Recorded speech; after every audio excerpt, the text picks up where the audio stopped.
Buenos días a todos y todas. Primero agradecer a la organización del Congreso, la Sociedad Peruana de Derecho Internacional. Entonces, cuando inicié esta investigación me preguntaba por qué hacer esta investigación.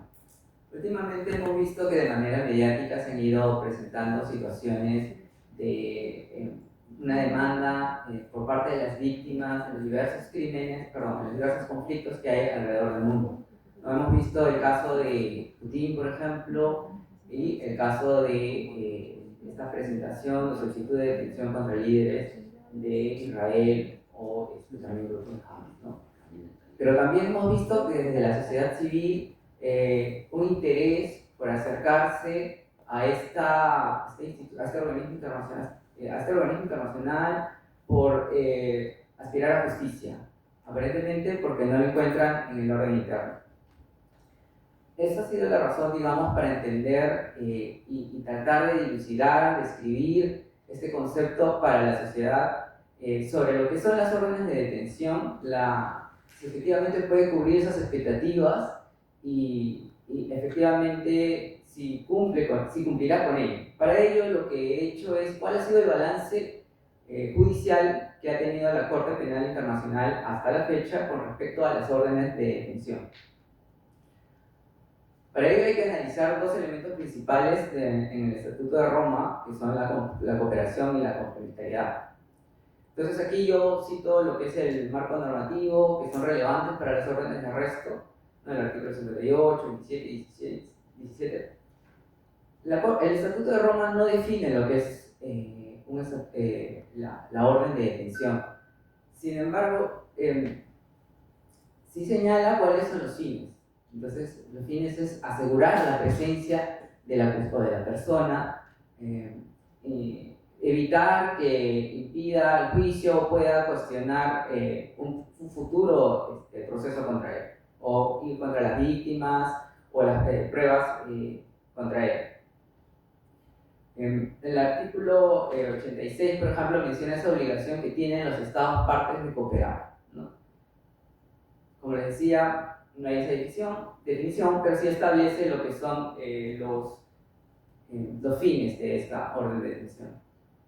En el Estatuto de Roma, en la versión en inglés, digamos, utiliza el término de detención indistintamente con el término de arresto, pero vamos a encontrarlo, lo he tratado de dividir entre, digamos, estrictamente orden de arresto y orden de comparecencia. La distinción va a primar principalmente en la lesividad a la libertad del individuo, ¿no? Mientras en el caso del orden de arresto es una detención inmediata y entrega a la CPI, en el caso de la comparecencia digamos, es una entrega, una presentación voluntaria del presunto del acusado. Pero es la Fiscalía quien debe sustentar el porqué de la emisión de esta orden de detención. Para ello tiene que presentársela a la sala de cuestiones preliminares, quienes van a recibir esta solicitud y evaluar esas pruebas y analizar la razonabilidad de tal, si existe. Y es presente que tiene que estar presente, los derechos del acusado. Como ya mencioné, los principios fundamentales son la complementariedad, y la complementariedad está asociada con la cooperación. En el último plan estratégico de la Fiscalía se menciona que la complementariedad y la cooperación son indisociables e interdependientes. De aquí no me voy a tener. Con respecto, ya yendo al asunto de la práctica judicial sobre las órdenes de detención en el caso de la Corte Penal Internacional. A la fecha tenemos 56 órdenes emitidas, de ellas 42 se han referido a detención o arresto y 14 a comparecencia. Y podemos apreciar que se ha habido un mayor peso hacia este tipo de órdenes. También hemos visto la evolución, que podemos ver que hay un pico hacia 2011. Ese año, por ejemplo, fue que el Consejo de Seguridad le remitió unos casos. Como algunos saben, hay las formas establecidas en el Estatuto de Roma de remitirse un caso a la Corte Penal Internacional es por el Estado parte por el Consejo de Seguridad o por el mutuo propio en el caso de la Fiscalía.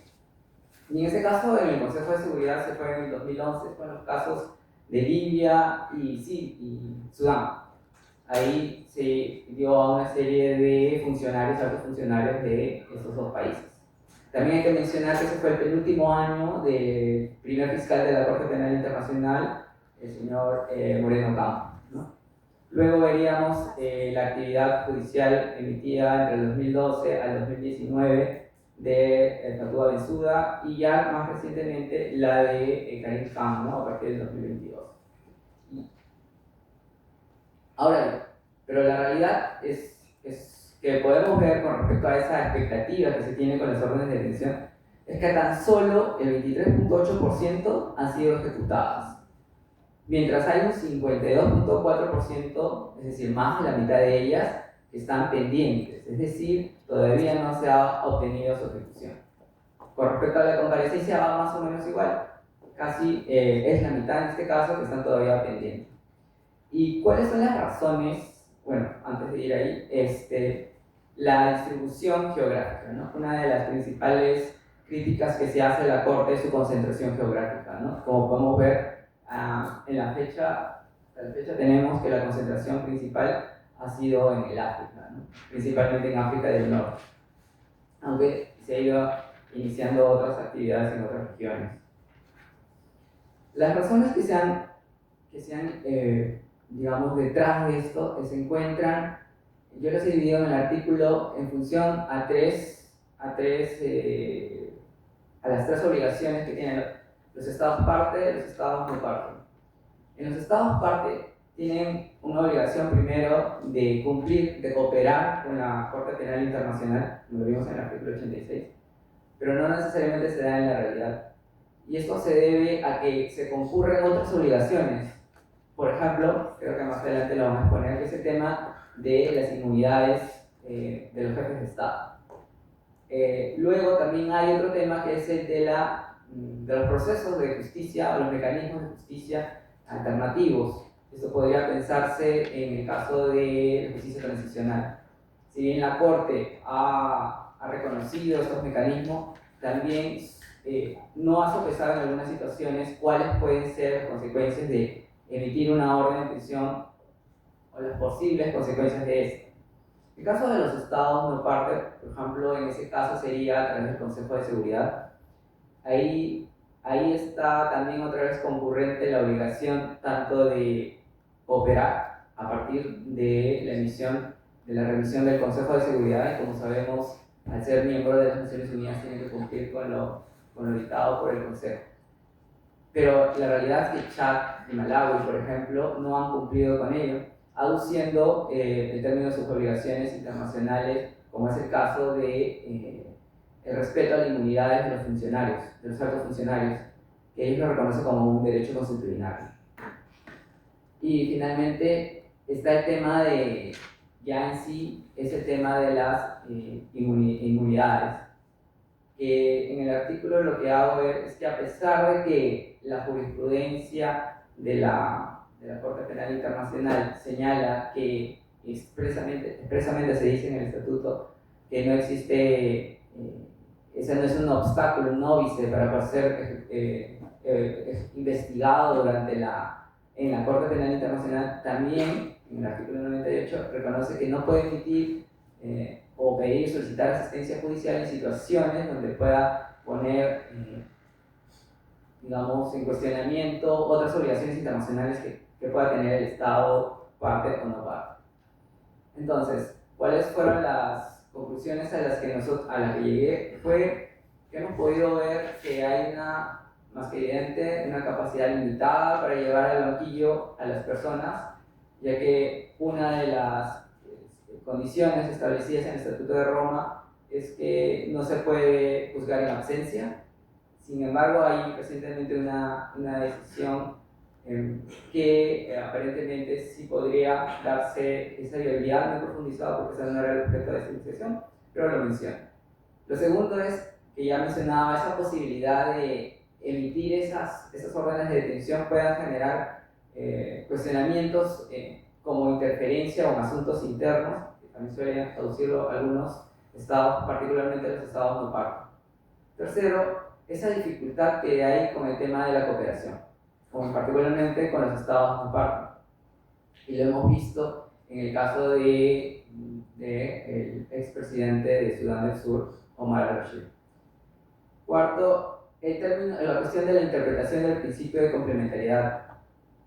Este principio de complementariedad inicialmente ha sido interpretado como un activismo, por así decirlo, por parte de la Fiscalía. Si bien el Estatuto de Roma señala que el principal obligado a cumplir los compromisos asumidos es el propio Estado, la Corte ha establecido, ha habido, digamos, de llevar esa situación. Los primeros pasos en la primera etapa, vamos a llamarlo de la Corte Penal Internacional, han sido la mayoría de autorremisiones. Ha habido dos situaciones que ya mencionaba que se han remitido por el Consejo de Seguridad y recientemente hay un tema ya de los propios estados parte. Y lo último es, como lo había puesto en la presentación, este equilibrio que resulta siendo un desafío entre la cuestión de cumplir con el mandato del Estatuto de Roma, que es combatir la impunidad, entonces buscar esa rendición de cuentas, y por el otro lado el respeto de la soberanía que aún tienen los estados. Y eso. Gracias.